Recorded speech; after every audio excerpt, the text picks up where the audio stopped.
Imagine loving your best friend since you were 5, and watching him fall for the most popular girl in school, while you stand there invisible. Now, add one cocky boy who calls you strong face, pays you to tutor him, and promises he'll make your crush fall for you. Sounds like a dream, right? No, it was the beginning of my biggest heartbreak. Growing up, Derrick and I were inseparable.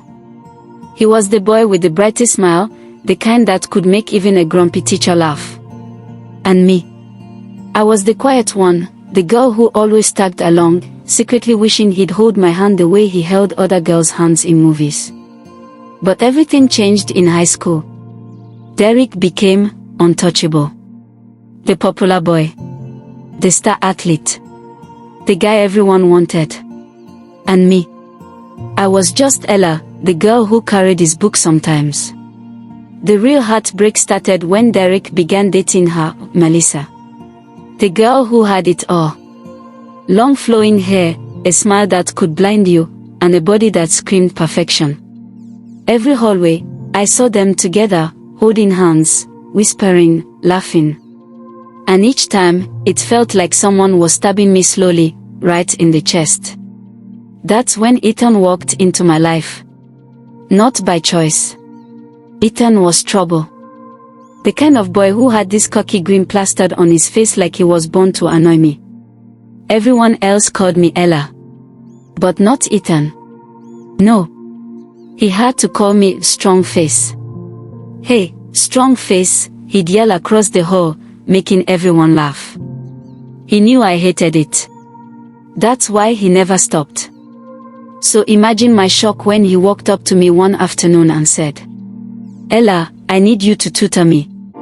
I laughed in his face. Me? Tutor him? The same boy who lived to annoy me? No way. But then he pulled out a stack of cash. "I'll pay you. And in return, I'll help you get Derrick to fall in love with you." That's when I froze. He'd hit the exact spot that hurt the most. Against my better judgment, I said yes. I mean, who in their right mind would turn down money and a chance to finally win the heart of the boy they loved? But little did I know, agreeing to Ethan's ridiculous deal was the beginning of the messiest, craziest chapter of my life. Because every time I tried one of his so-called perfect tricks to make Derrick notice me, I ended up making the biggest fool of myself. And Ethan? Oh, he enjoyed every second of my embarrassment. I didn't know it yet, but the boy I swore I hated was about to become the one person who would change my story forever. And trust me, it wasn't in the way I expected. You know how people say love makes you blind? Yeah, well, in my case, love made me stupid. Ethan's first lesson on how to make Derrick fall for you started the very next day. He walked into the library, tossed his bag on the table, and leaned back like some kind of dating coach. "Rule number 1, he said, grinning. "You gotta stop being just Ella. You need to become unforgettable." Unforgettable. Easy for him to say. I was the girl teachers barely noticed in class, the girl who blended into walls. Derrick was surrounded by cheerleaders, athletes, and people who looked like they stepped out of a magazine. And me? I didn't even know how to flirt without sweating. Still, I listened. Ethan had this annoying confidence that made it sound like he knew what he was talking about. His first piece of advice: change the way you look at him. Make eye contact. But don't look too long or you'll look desperate.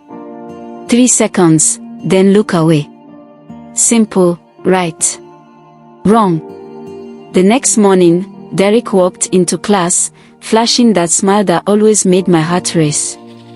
I remembered Ethan's words, 3 seconds. So I stared. 1, 2, 3, but then Derrick caught me. Panic exploded in my chest, and instead of looking away, I kept staring like a total creep. He raised an eyebrow and smiled politely before turning back to Melissa. I wanted the ground to swallow me whole. When I told Ethan, he nearly fell out of his chair laughing. "You looked at him like a psycho, didn't you?" "I did not." I snapped. Oh, you did. Strong face. If looks could kill, Derrick would be 6 feet under right now. I hated him. I hated his smug grin, his stupid laugh, and the way he acted like this was all entertainment for him. But deep down, I also hated that he wasn't entirely wrong. Lesson after lesson, I tried to follow Ethan's instructions. Walk with confidence. Smile more. Flip your hair. Compliment Derrick casually. Each attempt turned into a disaster. I tripped in the hallway. I spilled juice on my shirt. Once, I tried to compliment Derrick's jacket, but it came out as nice or fabric. He thanked me, confused, before Melissa whisked him away. Ethan, of course, found every mistake hilarious. But between the laughter, I noticed something strange. Sometimes, when he was explaining things, he'd look at me, not with that teasing grin, but with this softness, like he saw through me. And those moments made my stomach flip in ways I didn't want to admit. But I pushed the thought aside. This wasn't about Ethan. This was about Derrick. Still, every time I messed up, every time I felt like a fool, Ethan was there. Laughing, yes. Teasing, definitely. But also, catching me when I fell. And that's when I realized something terrifying. Maybe, just maybe, Derrick wasn't the only boy who could make my heart race. If I thought staring lessons and nice fabric compliments were embarrassing, Ethan's next round of ideas nearly ruined my reputation in school. He showed up at our tutoring session with a notebook labeled, Operation Make Derrick Fall. I rolled my eyes so hard I thought they'd get stuck. Ready to turn strong face into heartbreaker Ella, he smirked. I regret agreeing to this, I muttered. His first trick. The accidental bump. Here's how it works, he explained. You walk by Derrick, pretend to trip, bump into him, and boom, instant spark. Every romance movie uses it. So the next day, I tried it. I spotted Derrick at his locker, gathered every ounce of courage, and pretended to trip. Except, I didn't bump into him. I bumped into Melissa. Her books went flying, and I ended up flat on my face. Derrick rushed to help Melissa. Not me. Ethan, standing across the hall, was laughing so hard he nearly cried. Lesson 2. Jealousy game. You gotta make Derrick jealous, Ethan said, wagging his eyebrows. And how do I do that? I asked. Simple. Talk to another guy. Laugh, touch his arm. Make Derrick wonder what he's missing.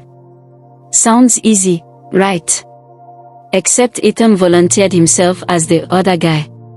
So there I was, at lunch, fake laughing at Ethan's dumb jokes, while Derrick sat 2 tables away. Ethan leaned closer and whispered, touch my arm. I glared, then reluctantly poked his bicep. He flexed on purpose. Wow, Ella, didn't know you were so strong, he said loudly, earning chuckles from nearby tables. I wanted to die. But here's the crazy part, Derrick actually looked over. Just for a second. His eyes narrowed, like he was confused. And for one tiny heartbeat, I thought maybe, just maybe, Ethan's nonsense was working. The last lesson of the week was the worst. Confidence walk, Ethan called it. You gotta strut into the cafeteria like you own the place. Don't look down, don't look shy. Flip your hair, swing your hips. Show Derrick you're a queen. Now, I am many things. A queen. Not one of them. But I tried. I walked in, head high, hair flip ready. For a moment, I felt powerful. But then my shoelace betrayed me. I tripped mid-strut and spilled spaghetti all over my white shirt.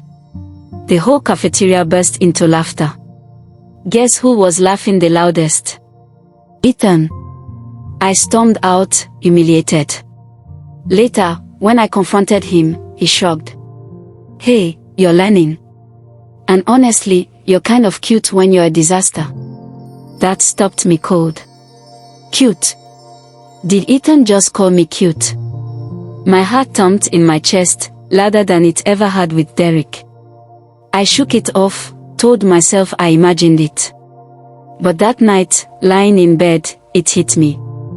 Maybe Derrick wasn't the only boy who made my heart race anymore. And that thought scared me more than any failed lesson ever could. You know how sometimes you're so focused on what you want, that you don't notice what you need is standing right beside you? Yeah. That's what was happening to me. Ethan's love lessons kept getting weirder. One day, he told me, "Strong face, you gotta flirt." Like, really flirt? I rolled my eyes. "And how do you suggest I do that, oh wise love doctor?" He leaned closer, smacking. "Easy. Practice on me." I nearly choked. Practice? On him? "No way," I said. "Come on, Ella. You can't even smile at Derrick without looking like you're about to faint. Use me as training wheels." So there we were, sitting in the library, pretending to flirt. I tried batting my lashes. I tried playful touching. But halfway through, Ethan suddenly leaned in close, his face just inches from mine, and whispered, "See.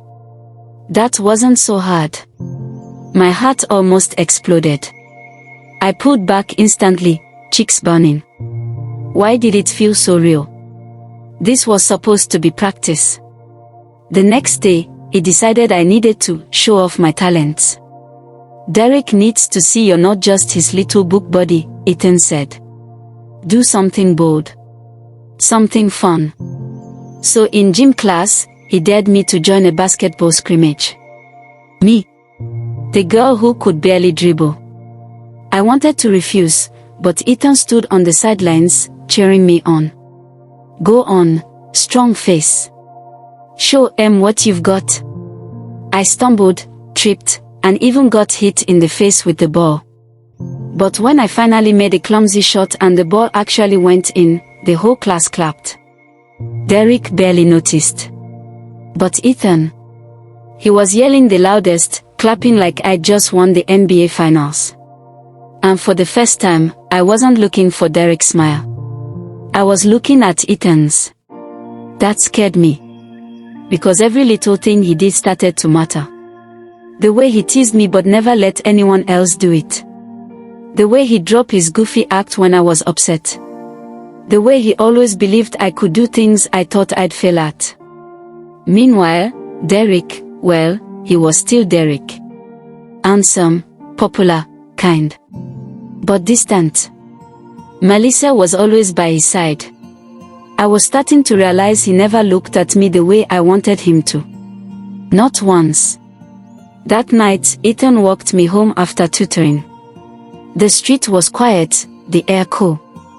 We laughed about my tragic basketball skills, and somewhere in between the laughter, he said softly, "You know, strong face, you don't need to change for anyone.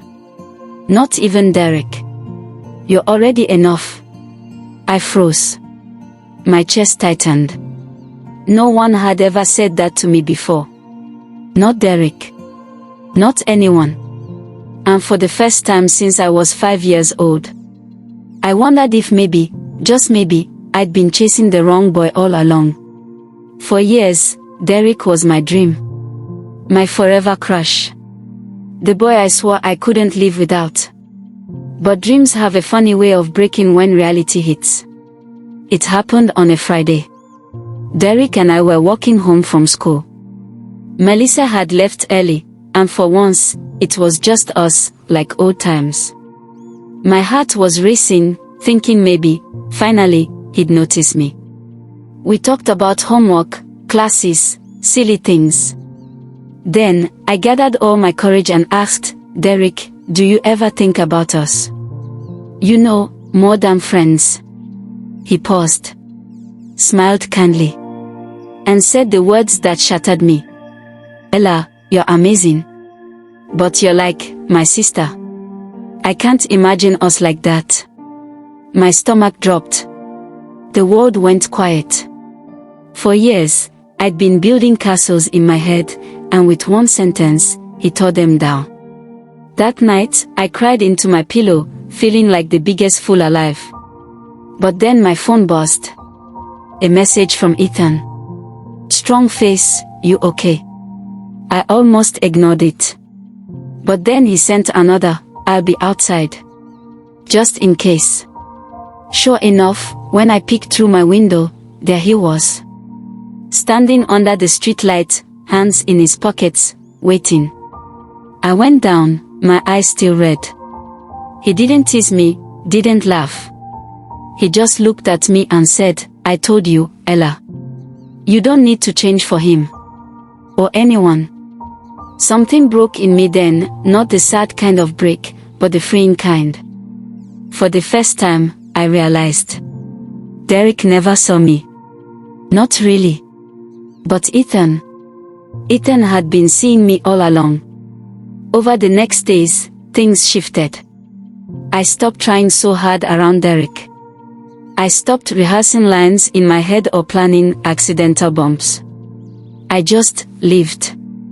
And the more I let go of Derrick, the more I noticed Ethan. The way he made me laugh until my stomach hurt.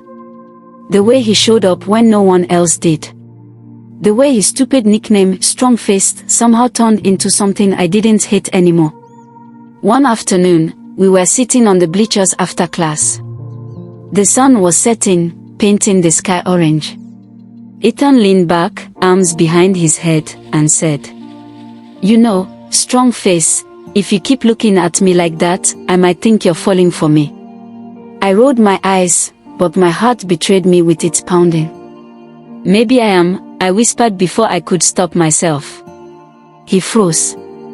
Then that cocky grin softened into something real. Something warm.